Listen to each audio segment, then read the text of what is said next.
So now we're going to talk about rubrics. So the first question that comes in mind is, what is a rubric? Now, when you evaluate your students on the basis of the submission they have made, we all have some set of parameters in our mind. So it's just like when you taste a dish, then there are a set of things that we use to judge that dish on. Does it have the right combination of spices? Is it properly cooked? Has it been properly garnished? And up to what extent it is good? In a similar manner, when let's say you judge an essay, there are several things that you take into consideration. With Google Classroom and the facility of rubrics, it is very easy to create a formative assessment for the students, which involves performance as well as feedback.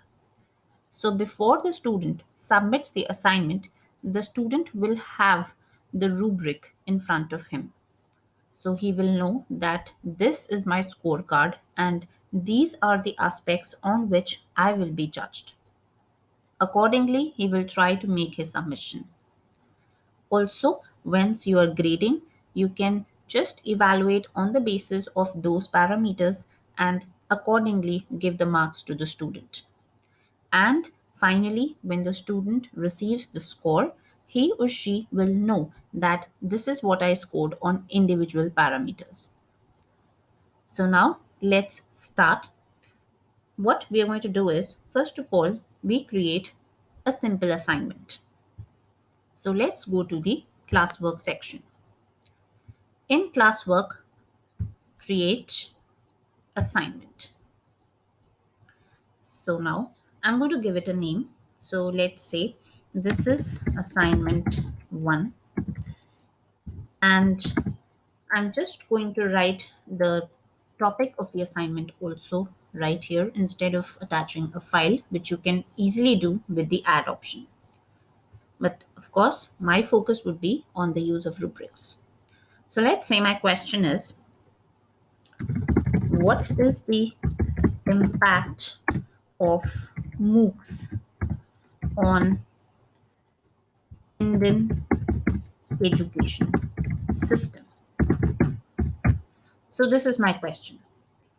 Here, of course, I can provide some instructions. And now I'm going to make it carry 20 marks. Of course, I can give a due date. So let me assign a due date as a third, and let it not belong to any topic.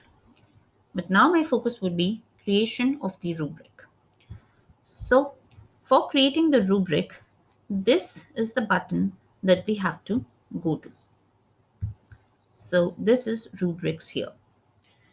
Now, once you click here, you will get three options. Number one, create rubric, in which case you will create a new rubric.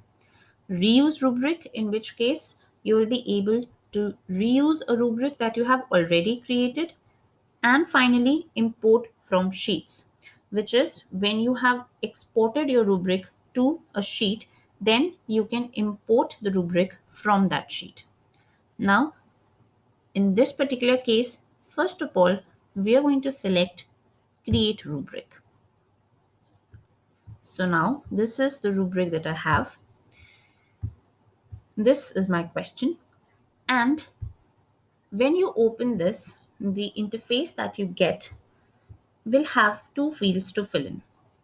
The first is the criterion field, and the second is the level field.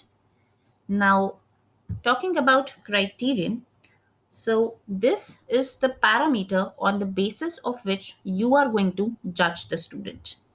And talking about the level, this is to what level that student has scored or has reached or has excelled in that criteria. So now we're going to start creating our first rubric.